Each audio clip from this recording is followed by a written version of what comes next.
Gaunitai ki, Shri Krishna Balaram Giri Govardhana ki, Shri Radha Govinda Manavara ki, Shri Prabhupada Vidamrita ki.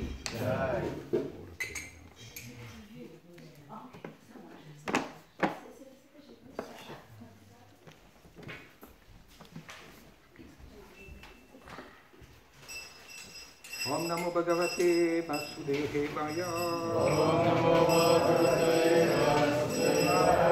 Om Namo Bhagavate Vasudevaya. Om Namo Bhagavate Vasudevaya.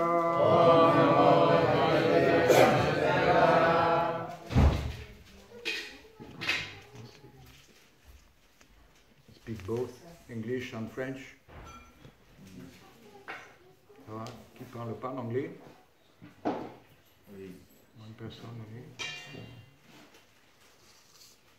Qu'est-ce que do? Le gathering. Il voudrait t'en dire?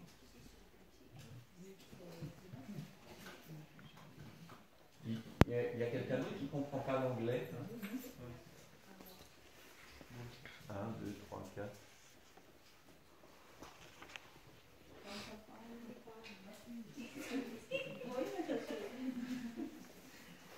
Personne.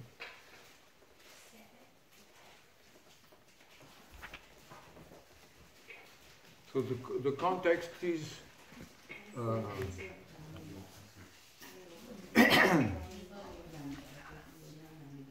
it's happening in New York, where the young disciple of Srila Prabhupada, Ramananda, Saraswati, Gargamuni, Kirtanananda, Roy Ramaroy, and some others, were in the process of purchasing a house to a certain Mr. Price, who was actually trying to cheat them.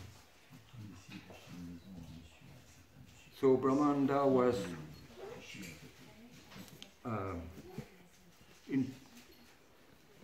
obliged to give $5,000 as a deposit. At this time it was quite a big amount for the especially for the devotee who had no income, particularly we are at the very beginning of the movement. So the devotees were doubly poor, and this amount of money was quite a lot.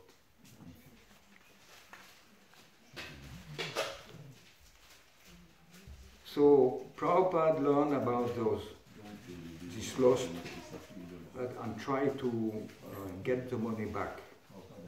So we are in the middle of these transactions. Unlike the boys and their lawyers, Prabhupada thought that the legal case against the businessman would be a strong one. I'm not a lawyer, but this is a common sense affair. Mr. Hall has taken the money and he must finance to purchase the house. If he has no money to finance, then it's a cheating case, clear and simple. So Mr. Hall was the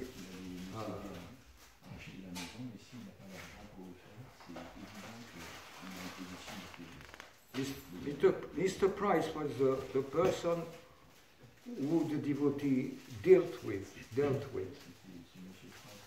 And Mr. Hall was a speculator, can say it like that, speculator, who got the money in his pocket. Was not actually the owner of the house. He was in between. The culprits, he said, should be brought to criminal court. Their conspiracy and fraud were obvious and could be proven. From the telephonic conversation of Brahmananda, it appears to be an organized cheating case, and you have to face with courage without excusing any one of them. We are not resentful, but we cannot lose Krishna's money for nothing.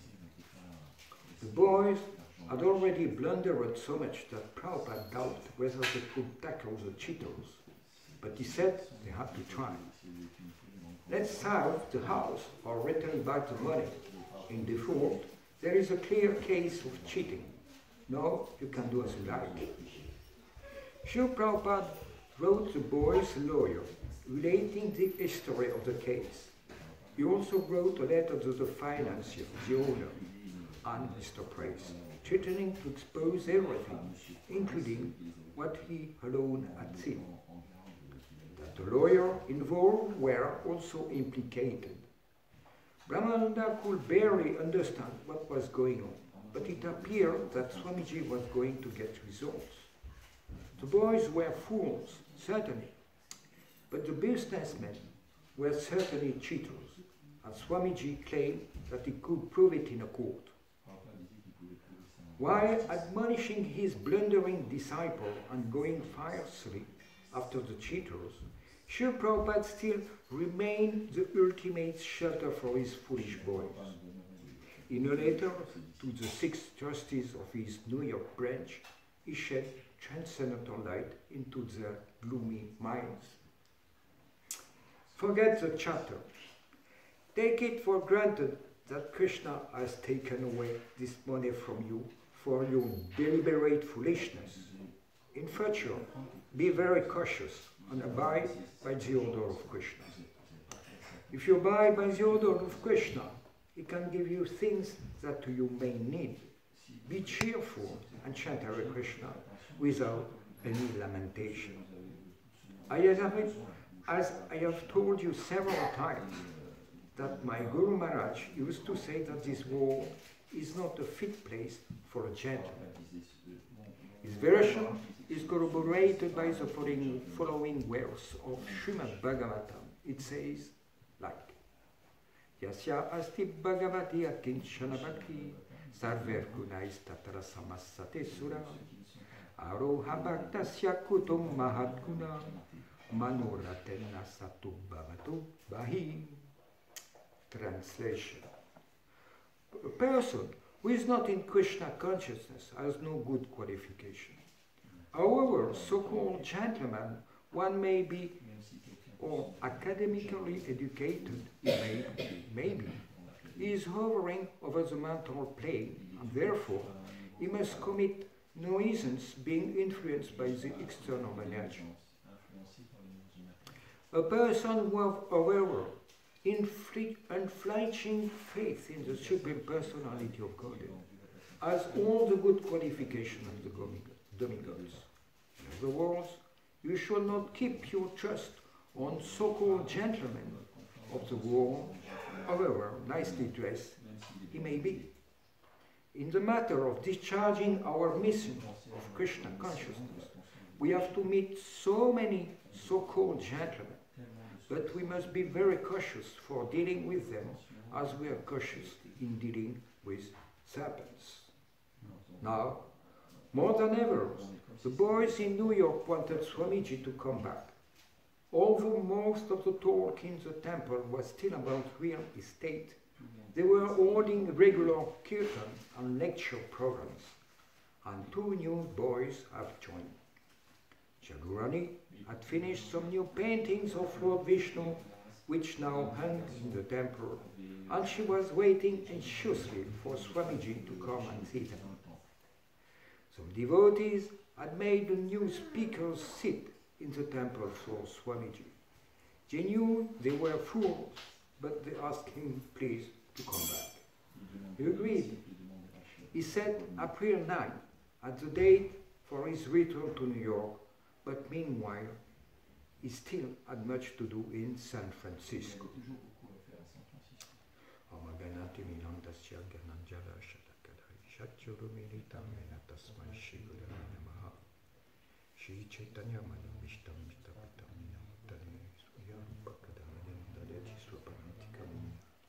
Hare Krishna Karina Sindhu Dinabandhu Jagatpate Gopisha Vika Kanta Radha Kanta Namastute Tapta Kanshana Gurangi Radhe Vrindavaneshwari Vishabadu Sutidevi Pranamani Valchakarpata Rubhyascha Kripa Sindhu Yeva Chapatitanam Pavanebhyo Vaishnavibhyo Namo Namaha Shri Krishna Chaitanya Prabhu Nityananda Shri Advaita Gadadhar Shivasadi Bhakta Vrindam Hare Krishna, Krishna Krishna, Hare Hare, Hare Rama, Rama Rama, Hare Hare. So we see here the end of the Leela, where the devotee got cheated and unfortunately were unable to get the money back. In spite of Srila Prabhupada trying to make an appeal to the court, and actually it failed. And Prabhupada said them, forget the chapter, turn the page. And there is this quotation of, this quote of Srimad Bhagavatam, where he explains, indirectly all Brahmananda have been fooled by this man, by his so-called gentlemanly manners, his good behavior, even showing some appreciation toward the Krishna consciousness. But actually inside, like it is very common in Kali Yuga, inside is quite a different quality what is exposed outside. Gopi Paranadana, who wrote Brihad Bhagavatamrita in English, translated more exactly, he was saying that real bhajan on the part of the devotee starts when his outside activities reflect his inside activities, where there is no duplicity or hypocrisy or any tinge of show bottom, we can say it like that. You think internally something, but externally you will do some other thing. And even you will speak something, but you will not follow what you speak. This is so common in Kali Yuga, especially from the part of our leaders. The diplomatic issue is so strong. Our government are so liars. Practically, whatever they speak is a lie. They speak something and they will do something else, especially under the table. So the devotee must, at all price, avoid this kind of situation, because that's one of the divine qualities, is that he is simple and honest. There's no tinge of hypocrisy in his behavior. Otherwise, in the final run, he will cheat himself. He cheats others, but it's not so great, but he cheats also. He cheats himself. His inner soul is being cheated in a way. And this is very detrimental in spiritual life. So we must be very alert in decrypting some bad weeds that make us hypocrite. That we think something, but we behave in another way. So here it is very grossly demonstrated in this pastime, you can say, kind of pastime, unfortunate pastime, but even unfortunate, then you learn from it, and that was that Prabhupada pointed to his disciple that first they realized how foolish they were and how they were put into illusion by all this flowery speaking of Mr. Price and Mr. Hall, and a show that would put Brahmananda in confidence that he is dealing with some rich people who would help him. So he was cheated by this false show. And actually, not only Brahmananda but the whole of the team, because they were so much in contact at this time. There were a group of people very tightly informing of the news, what's going on, this. So the whole of the group was cheated, not only Brahmananda, he was the ambassador in, so to speak. So this reminds you that we are not aware enough, especially devotees who don't go so much outside, who don't reach so much. They are not aware of the tricks of Maya. And Prabhupada would say bluntly that they are not afraid of Maya, because they are too much in contact and accustomed to Maya, and they don't see his different masks, different tricks. They are not alert enough. Especially when it comes to dealing with outside people who, according to the verse quote in the Srimad Bhagavatam, have no real good qualification, no good qualities. Because, actually, because there are no faith in God. As a result, they may be manipulated in a way or another by external energy and change their mind and attitude of dealings with anybody. And we see it in the material world. The people, one day they are friends, or nations, or companies, or families.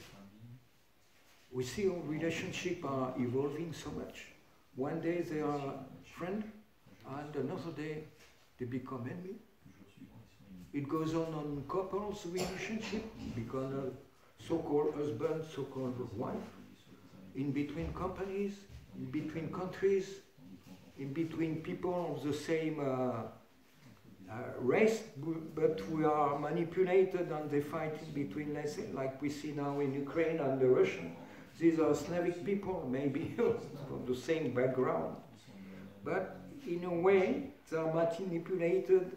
In another way, they are not manipulated in another way. Then there is a clash after some time. So, and we can even see it in our devotee society. That some devotee we were friendly with, and 20 years after, relationships changed so much. So we can see how the material world is changing people, minds, concepts, ideas so much. Just in the lapse of 20 years, you can see how so much has changed in our society, but in external society as well. So Prabhupada here gives a recipe. In the future, be very cautious. Be cheerful and chant Hare Krishna without any lamentation. Because if you lament or you don't lament, it won't change anything. The due course of things will flow indiscriminately, in a way or another. Even if you keep this state of mind cheerful, or this state of mind lamenting, it will not change anything. So better be cheerful and chant Hare Krishna. This was quite exemplified by the pastimes that Lord Chaitanya enacted with Sarvabhauma Bhattacharya's family, where he had Amoga, who was the husband of his daughter. It makes him his son-in-law. We call it that. Is that in English? Son-in-law.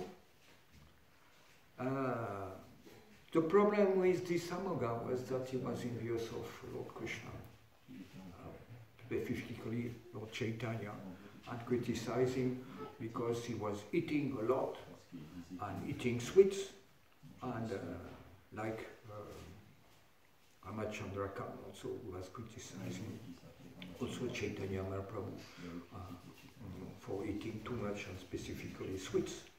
Look, so many ants in your room. You eat too much sweets, he would say. So Amoga was in the same vein, can say. And because Chaitanya Mahaprabhu was in a magnanimous mood, so his hands were like showers.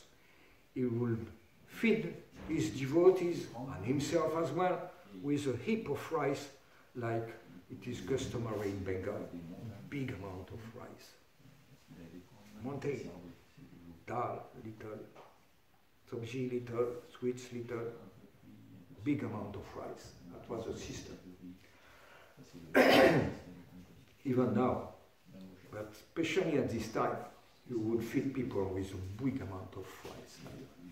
So Chaitanya Mahaprabhu was criticized because he had this big amount of rice, with ghee, so many nice decoration, because he was invited by Sarvabhauma Bhattacharya, who was the head priest of the Jagannath Puri temple at this time. So, knowing the mind of Amoga, Sarvabhauma Bhattacharya was acting as a guardian, as a, how do you say, guardian of the door. If there is even a stick, so that he will not come in and do some mischievous criticizing like he was accustomed. But by some arrangement, he had to left, and Amoga took advantage of that, and he came and criticized heavily Chaitanya Mahaprabhu, and Sarvabhauma Bhattacharya came back and ran after him with a stick. So what happened? After some time, Amoga became ill. He got cholera or something like that. And he was on his deathbed. And he understood he had badly acted toward Chaitanya Mahaprabhu. So he became to be repentant and changed completely his mind. Eventually, Chaitanya Mahaprabhu could understand this change of consciousness and paid him a visit. And he said to him, "Why did you allow so much dust to accumulate in your heart?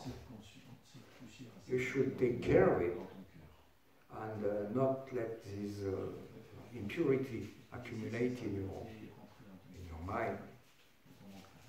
And so by his gentle touch, he returned Amoga back to life, and he was cured of his disease. But what happened is that Sarvabhauma Bhattacharya contracted the other disease of being remorseful and really in a very, like we say in French, he was crushing some dark ideas in his mind.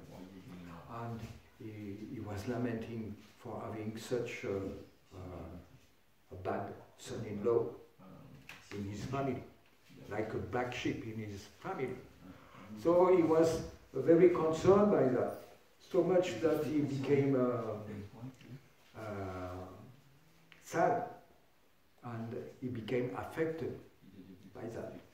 To such an extent that other devotees, and of course Chaitanya Mahaprabhu, remarked it. And at a certain point, Chaitanya Mahaprabhu came and he told him, get rid of it. Like here, Prabhupada. Turn the pages, forget the chapter, change your mind. From right now, go to the sea, take your bath, go to see Lord Jagannath, take plenty prasad, and forget the past.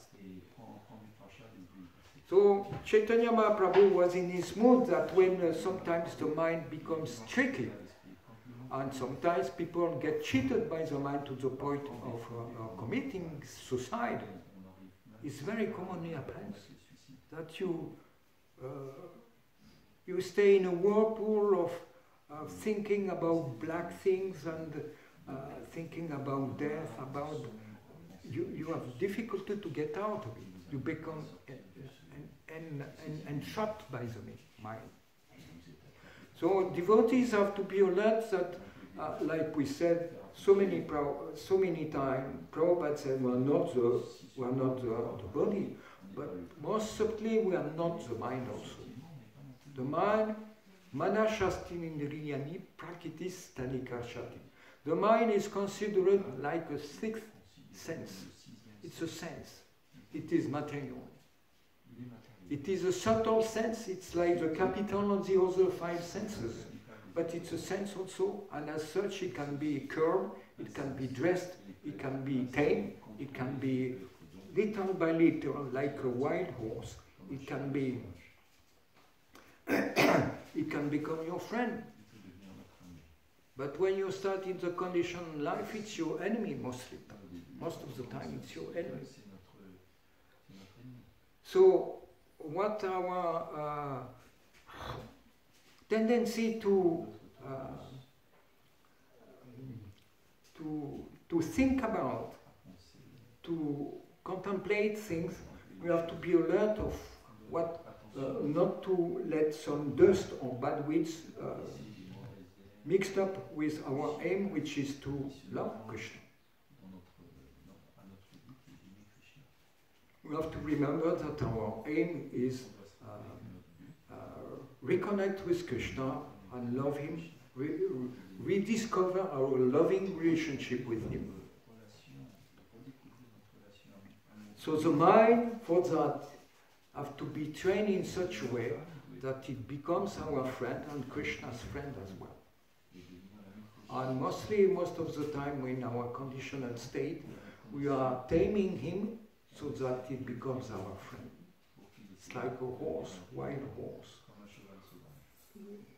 You start gently. He is rebellious, normal. It has been like that for times immemorial. And we have to make in such a way that we pull him back, not too strongly, otherwise he may kick back and become really an enemy and very difficult to bring back after. So this requires training and psychological knowledge of the trick of the mind, even in our spiritual life. We must not think that we are always surrounded by some friend, and especially our mind. And it's a more scrubbing process internally, or to really take the dust inside internally, like it was exemplified by the pastime that Lord Chaitanya Mahaprabhu enacted while cleaning the Gundicha temple. This pastime shows that the temple of our heart has to be cleansed. There's many aspects of this pastime. Maybe we can hear from other devotees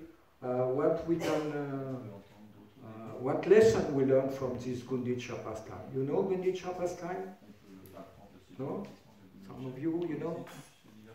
The Gundicha temple is a temple that's situated some 5-10 kilometers away from Jagannath Puri, near the beach, and that's where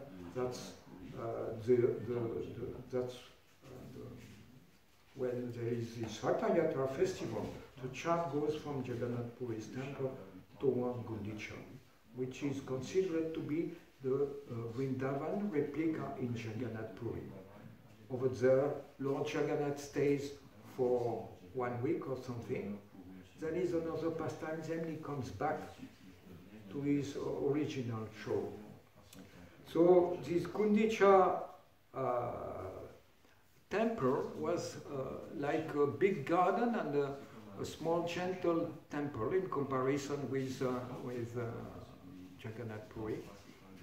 And at this time he needed some repair and being refreshed.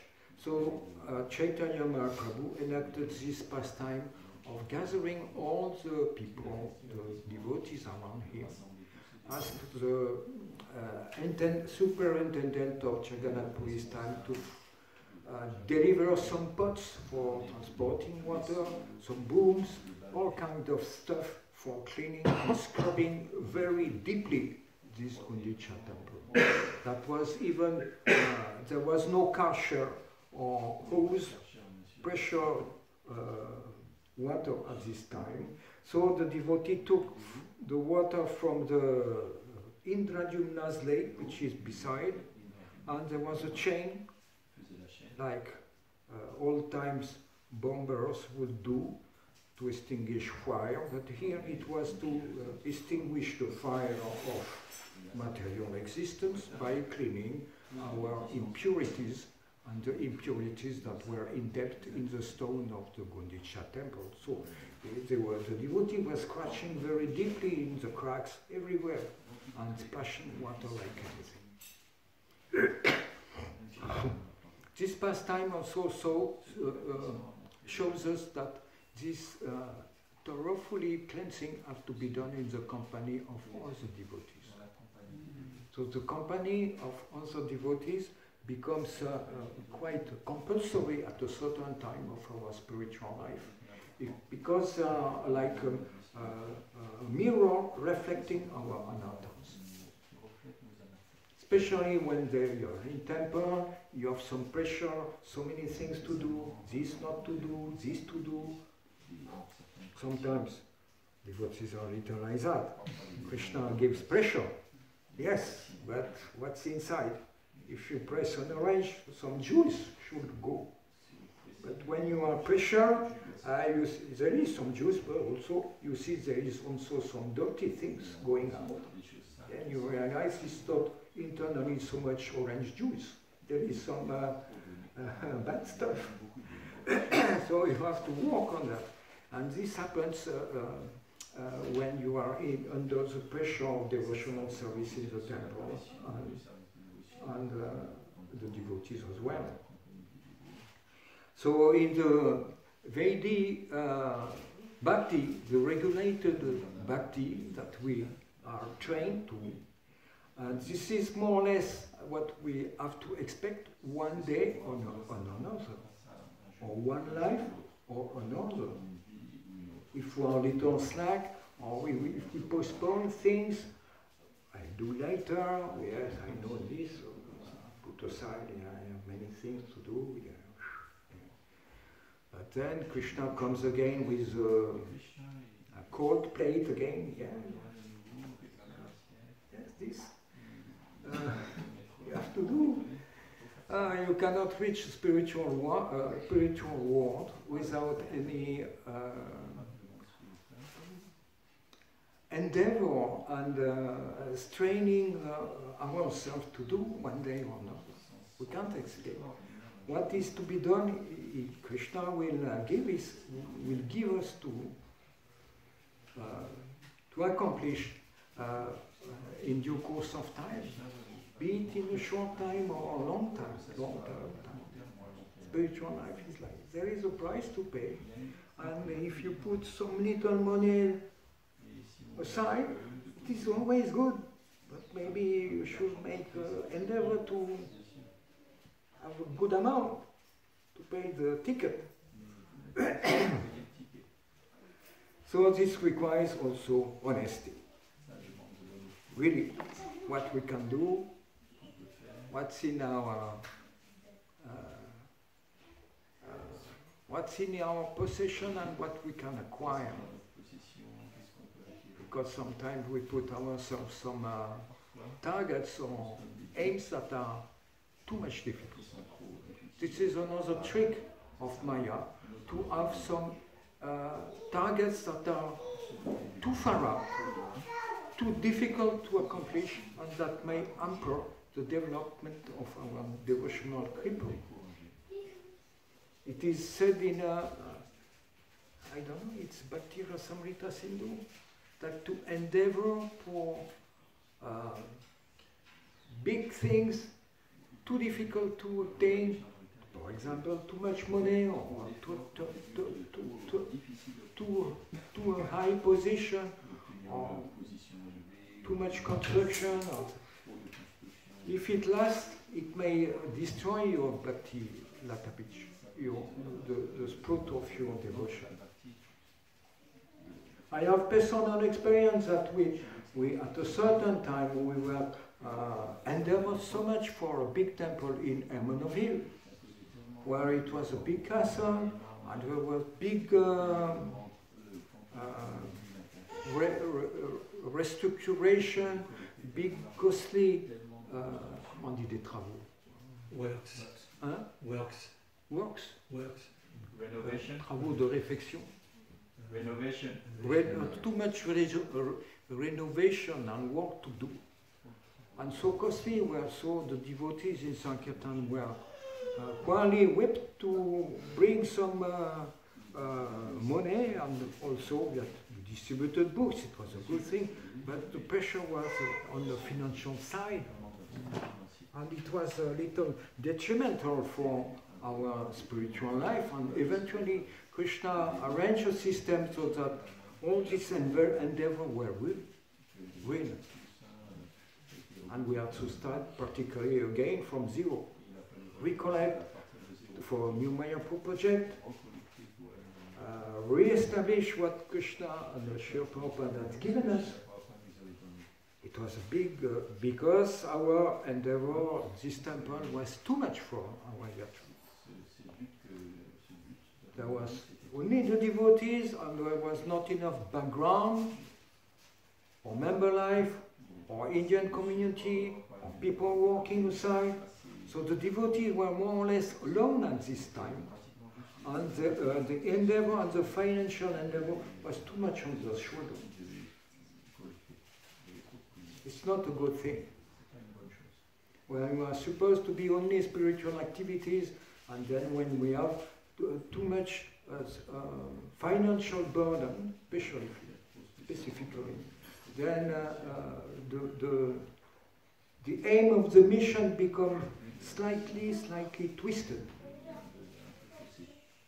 And we lose the spiritual aspect of what we are doing. So devotees also have to be aware that if they take too much service, it may become too much for them, and they lose some taste to do it. They lose the ability to understand that what they are doing is devotional service. And gradually, our devotional service that was based on something voluntary, something from the heart, something that we give, it becomes too heavy, and if it lasts a long time, it may burn yourself. You may have your mind burned. You may be fried. Like a horse that is too much pulled back. Then the horse may feel after some time, this master is too much. And then he becomes allergic. He runs away. In spite of making him a friend, you made him afraid. So in our daily affairs, in our way of practicing devotional service, we have to be aware not to reach the limit where we became too much strained.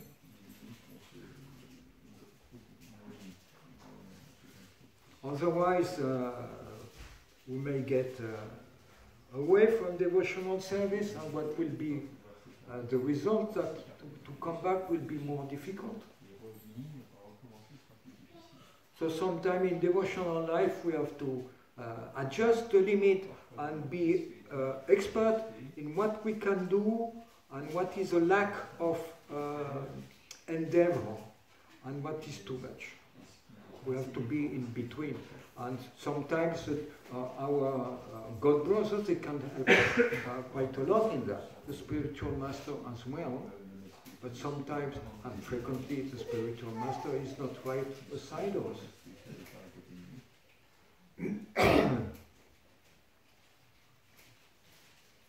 So like that, some expertise is required.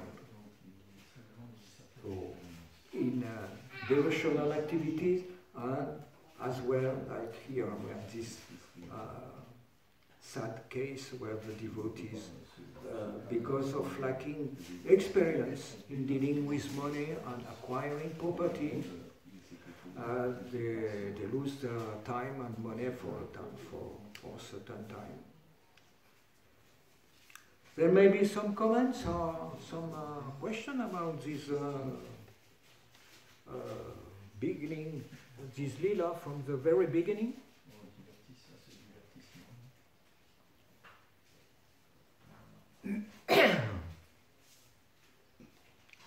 So, if you have some bad ideas, black ideas, or some things you cannot get rid of it,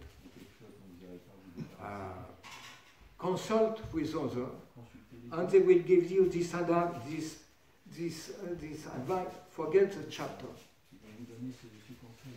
Forget your relationship with a bad wife or a bad husband.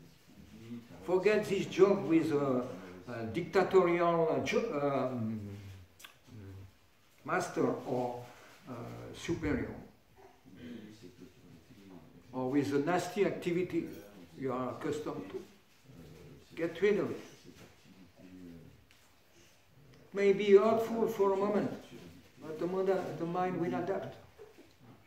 You will find other friends, you will find other situations. Krishna will generate some other spice time around you.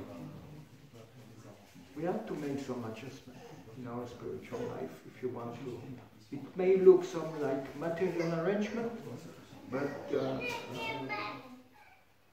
these are good arrangements conducive to the growing of your bhakti in the future.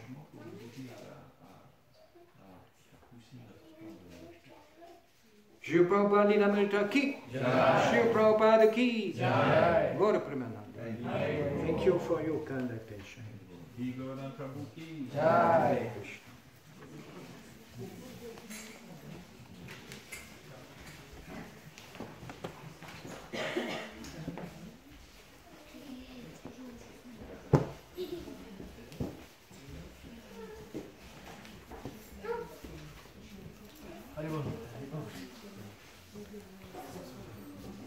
Merci, Prabhu.